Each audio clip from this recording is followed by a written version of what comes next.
This time in lesson 4, we're going to learn about learners who are gifted and talented.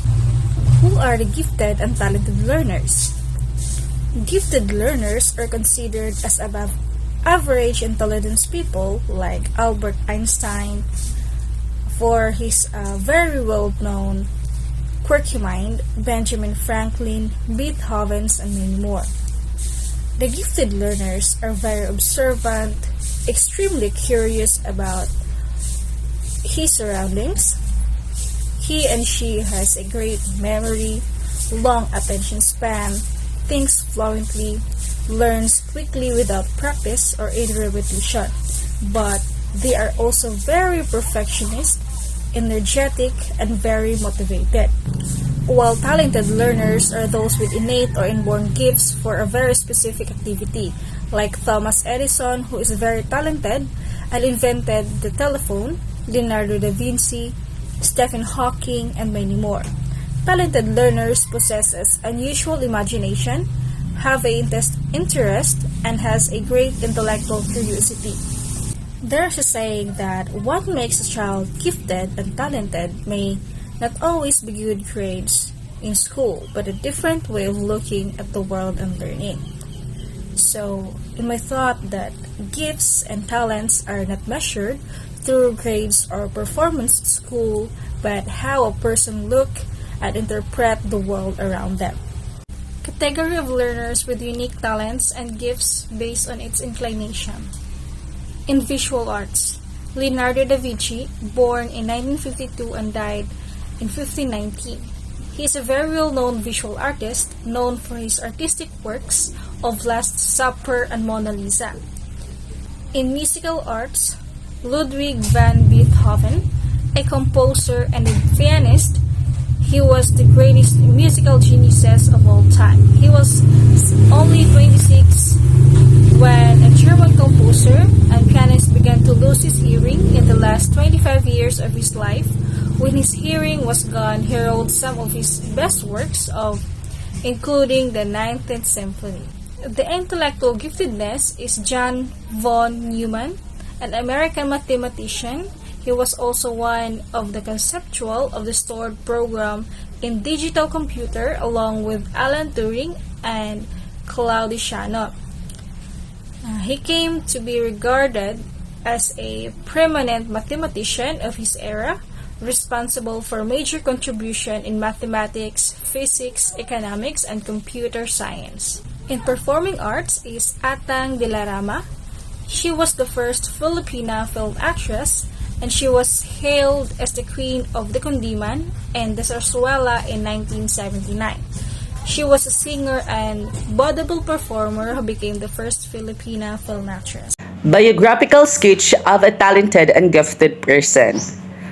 Vincent van Gogh is one of the most talented individuals in visual arts. Visual arts displays exceptional talents in arts, music, dance, or drama. But Vincent van Gogh excelled and known for his arts in paintings. He was born on 13th day of March 1853 in Zundert, Netherlands, and died on 29th day of July in 1890 at the age of 37 in Auvers-sur-Oise, France. The cause of death was suicide by gunshot.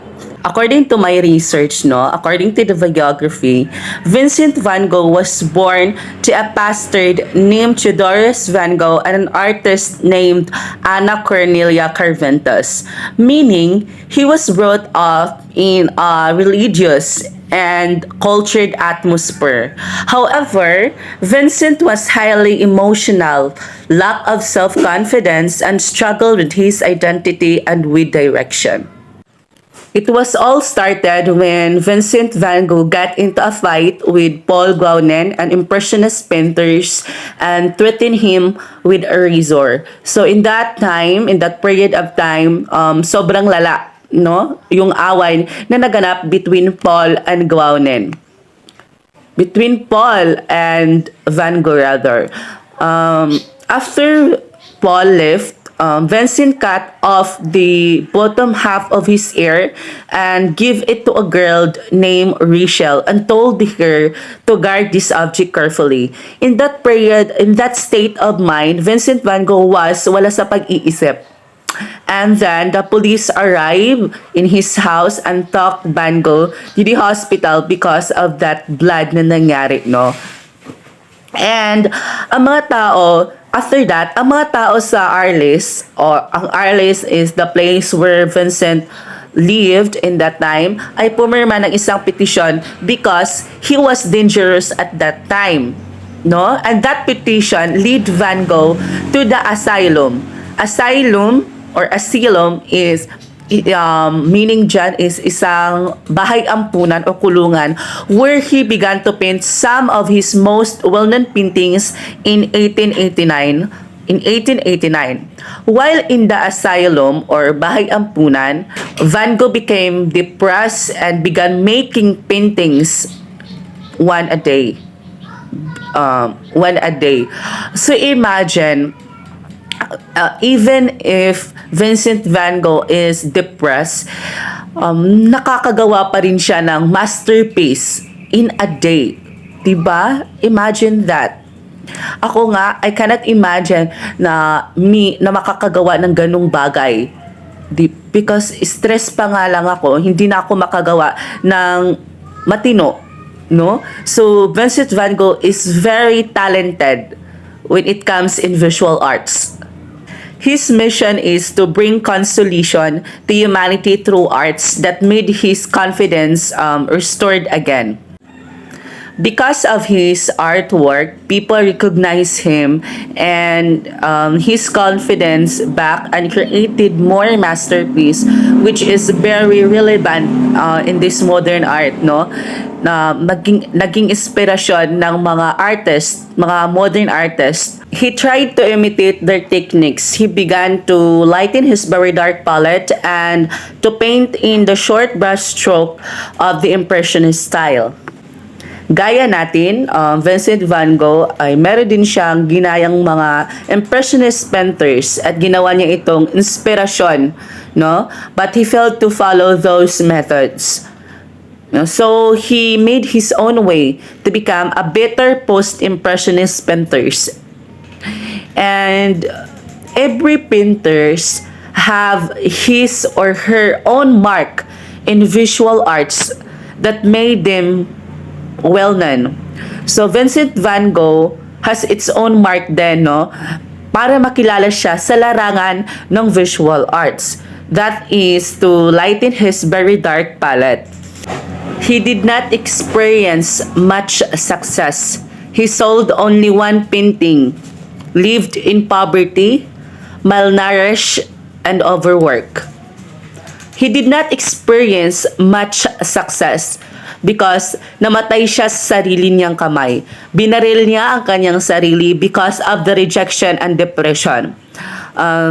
His brother arrived at that time, and habang nag-agaw buhay siya, nakasandal siya sa shoulder ng kaniyang brother and namatay siya. He sold only one paintings. Imagine, he made 2,159 masterpiece, but only one painting sold, and that is the Red Vineyard in 1888 in Moscow, and it was sold at Brazil, Belgium. Belgian artist Anna Birch by the paintings, and that is equivalent to 87,401 in the Philippine peso. So imagine if lahat ng paintings, if that 2,158 paintings ay naibinta, so hindi magsasuffer si Vincent van Gogh sa kahirapan, hindi siya maging malnourished and overworked. But sad to say, only one painting sold. Notable work of Van Gogh. First is Sorrow. It was created in 1882. The period is realism. The medium used pencil, pen, and ink on paper. The subject of this painting is a portrait of his mistress sa kanyang kabit, the pregnant woman, the homeless prostitute named Siam. This painting is poignant ibig sabihin matindi or makirot na trabaho para kay Vincent van Gogh. Simple in execution but representative of execution of working poor. Makikita natin dito yung pagiging humanista o yung pagiging humanity ni Van Gogh, no? The next one is The Starry Night. I know all of us is already familiar in this painting because it was already taught by our teacher in secondary education, specifically in MAPE, arts in painting, arts kasi nga painting ito. So The Starry Night was created on June 1889. The medium used here is oil painting, and it was the period of post-impressionism and modern art. The Starry Night is based on Van Gogh's direct observation as well as his imagination, memories, and emotion during his stay in the asylum. The view was the east facing window of his room just before sunrise, and with her addition of the imaginary village.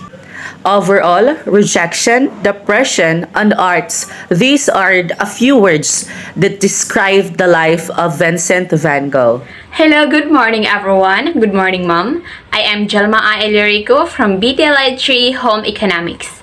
In this morning, I am going to tackle all about Wolfgang Amadeus Mozart music. Okay, so let us know first who is Wolfgang Amadeus Mozart.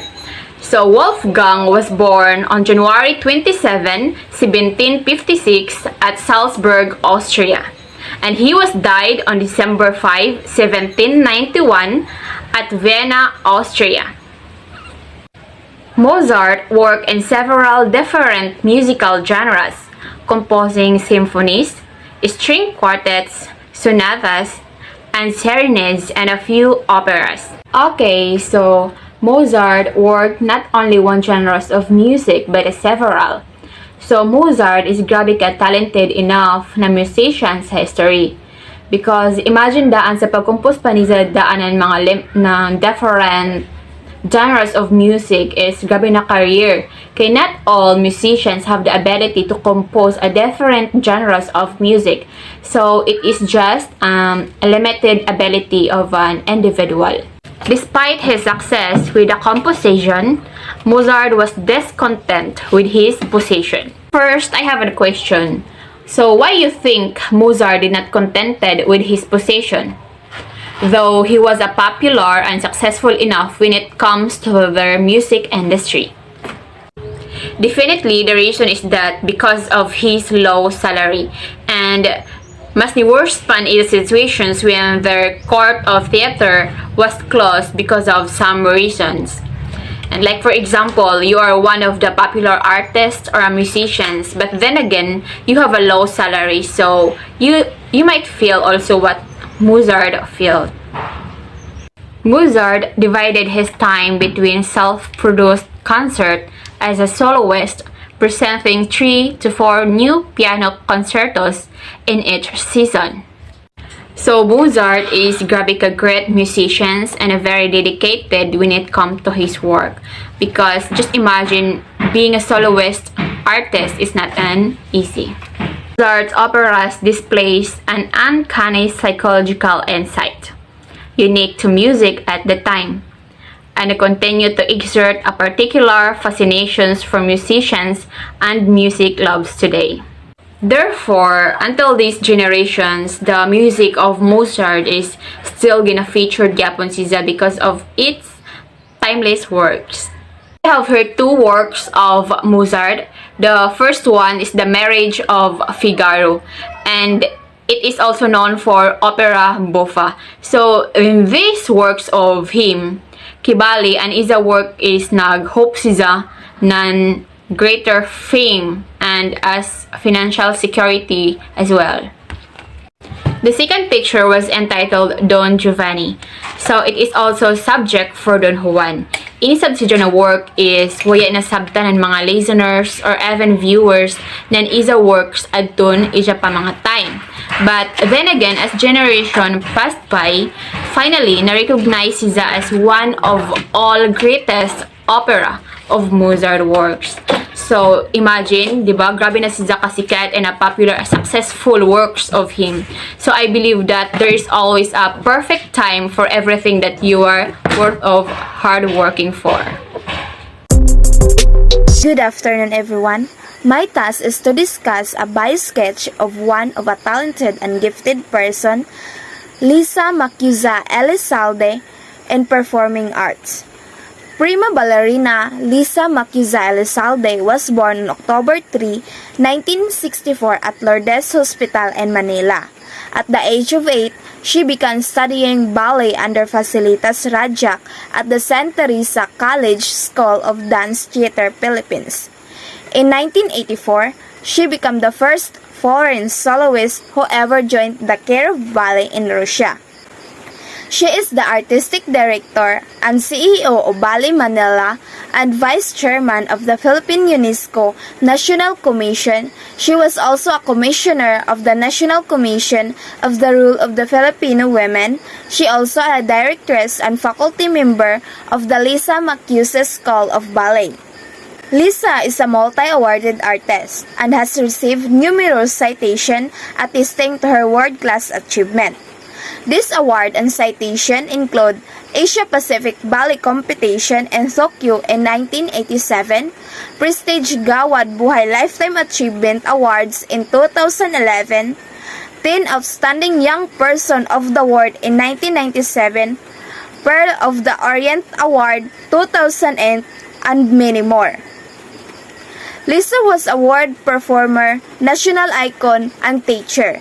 Has really earned herself the titles as the Ballerina of the People, in which she performed as principal ballerina in major production and as an international guest artist in 81 countries in 5 continents.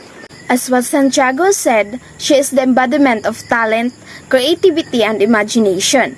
Technical proficiency of the highest order, grace, and humanity that makes her worthy of the title of the national artist, in which no Filipina ballerina has yet surpassed the recognition and pride as Lisa Macuja-Elizalde has brought to the Philippines. Lisa is just not a great performer, but a great teacher as well. In 1992, Lisa won the 5th place at the International Diaglibs Ballet Competition in Moscow, Russia. Also, Lisa was the first Filipino ballerina that bring home a laureate prize, a silver medal, from the Asia Pacific Ballet Competition in Tokyo in 1987. Good day everyone, my name is Kyla Jane Relvar from BTM HD. So my topic was all about Stephen Hawking. So Stephen Hawking is known for his significant contributions to the field of quantum physics, particularly his theories regarding theoretical cosmology, quantum gravity, black holes, and his popular works in which he discussed his own theories and cosmology in general. He is also considered by most as one of the greatest scientists of the modern age. He was born on January 8, 1942 at the Oxford, England. So Stephen Hawking achieved commercial success with several works of popular science in which he discussed his theories in cosmology in general. His book, named as A Brief History of Time, was the best-seller list for a record-breaking in 237 weeks. Stephen Hawking was ranked number 25 in the BBC's poll of the 100 greatest Britons. He died on March 14, 2018 at the age of 76, after living with motor neuron disease for more than 50 years.